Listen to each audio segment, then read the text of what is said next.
শান্তিনিকেতনে এলে আমরা এই জায়গাটাতে খুব আসি, কাসাহারা ক্যাফে।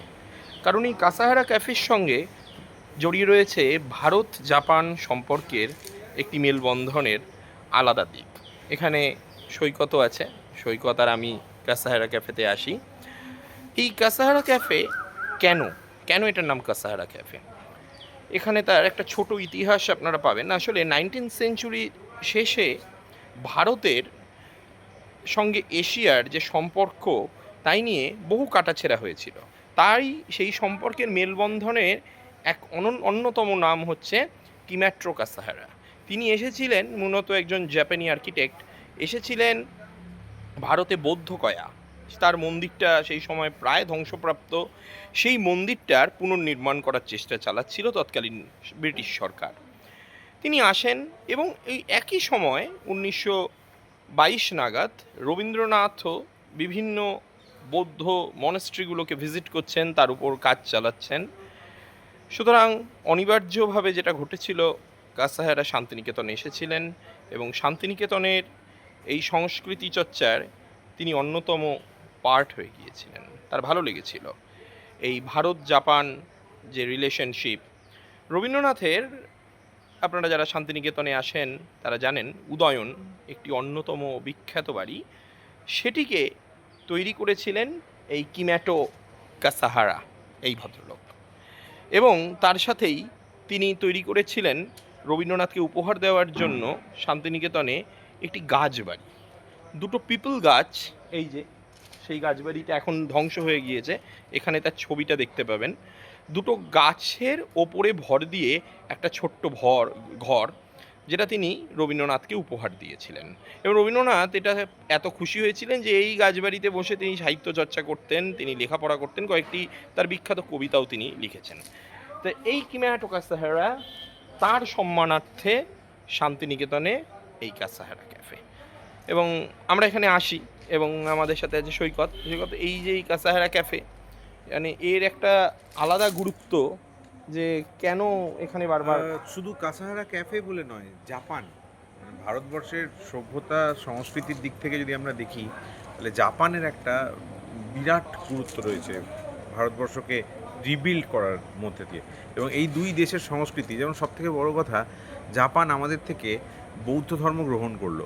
গৌতম বুদ্ধের যে শান্তির বাণী, সারা বিশ্ব বলে শান্তির কথা, কিন্তু বুশিডোর পাশাপাশি এই যে সামুরাই, এবং যে কেউ এটা নিয়ে কথা বলে না যে গৌতম বুদ্ধেরও নিজস্ব গুপ্তচর বাহিনী ছিল গৌতম বুদ্ধের আমলেও, এবং সশস্ত্র সংগ্রামের যে ইন্সপিরেশন জাপান পেয়েছিল গৌতম বুদ্ধের কাছ থেকে, তো সেই সেই সার্কেলগুলো নিয়ে খুব একটা কথা হয় না। যেমন জাপান নিয়ে ফার্স্ট যদি আমরা বলতে যাই, তো ওকাকুরার কথা বলতে হয়, এবং ওকাকুরার ওপর আমরা খুব তাড়াতাড়ি একটা বই আমরা কাজ করছি ওকাকুরার ওপরে, যেটা খুব তাড়াতাড়ি বেরোবে।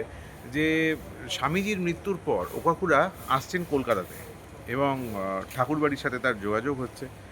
তিনি ভারতবর্ষের, মানে এই যে ব্রিটিশ ভারতবর্ষ, তার নিচে অবদমিত অবস্থায় যে পুনরুত্থানের যে একটা সম্ভাবনা, সেই সম্ভাবনার কথা বলছেন, এবং জাপানের সাথে ভারতবর্ষের একটা মিলন ঘটছে এই কলকাতা শহরেই একজন একজনের কথা পাওয়া যায়, আমাদের বইতে থাকবে, ডিটেলসে আমি এখন বলবো না।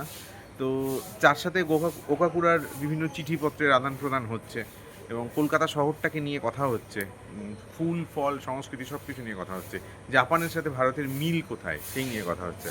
তো এই জায়গাটা কিন্তু এই ক্যাফেতে খুব ভালোভাবে রিফ্লেক্ট হয়েছে। তো সেই জন্য ভারতের সংস্কৃতি, যেটা বিভিন্ন দেশের দেশীয় সংস্কৃতির সঙ্গে সংশ্লেষের মধ্যে দিয়ে তৈরি হয়েছে, তাকে বুঝতে হলে এখানে শান্তিনিকেতনের কাসাহারা ক্যাফেটা অত্যন্ত গুরুত্বপূর্ণ। না, আরেকটা বিষয় যে ন্যাশনালিজম, ইন্ডিয়ার যে ন্যাশনালিজম গড়ে উঠেছিল, তাতে এশীয় দেশগুলোর সাথে মেলবন্ধন, এশীয় দেশগুলোর সাথে সম্পর্ক একটা খুব গুরুত্ব পেয়েছিল। কারণ সেই সময় সরলা দেবী থেকে শুরু করে সিস্টার নিবেদিতা, প্রত্যেকেই এশিয়ার একটা সম্পর্কের জন্য কাজ করে যাচ্ছিলেন, রবীন্দ্রনাথ তো অবশ্যই। এবং পরবর্তীকালে আমরা দেখেছি বিপ্লবী রাসবিহারী বসু এবং সুভাষচন্দ্র বসু, অনিবার্যভাবেই তাদের নাম আসে। তারাও হয়তো অন্য পথে, এই লড়াইটা কিন্তু শুধু রাজনৈতিক লড়াই ছিল না, এই লড়াইটা সংস্কৃতি বাঁচানোরও লড়াই ছিল। এবং যখন তুমি রাসবেরির কথা বললে, রাসবেরি বসু 4K সোসাইটি বলে একটা সিক্রেট সোসাইটি তৈরি করেছিল। তার উদ্দেশ্যটা কিন্তু রাজনৈতিক ছিল না, তার উদ্দেশ্যটা ছিল যে বিদেশি দেশগুলো রাজনৈতিকভাবে যে আক্রমণ চালায় তার ফলে সেই দেশের সংস্কৃতির ওপর যে প্রভাব পড়ে সেই প্রভাব থেকে মুক্ত করার জন্যই এই জায়গাটা, মানে এই ধরনের একটা গুপ্ত সমিতি তৈরি করা হয়েছিল যে বিদেশি সংস্কৃতির প্রভাব থেকে ভারত কীভাবে মুক্ত হবে, সেই একটা চিন্তাভাবনা থেকে 4K সোসাইটি তৈরি করা হয়েছিল। সুতরাং সংস্কৃতির বাঁচানোর যে লড়াই সেটা কিন্তু অনেক গুরুত্বপূর্ণ। সুতরাং শান্তিনিকেতনে এলে আপনারাও দেখবেন কাসাহারা ক্যাফে।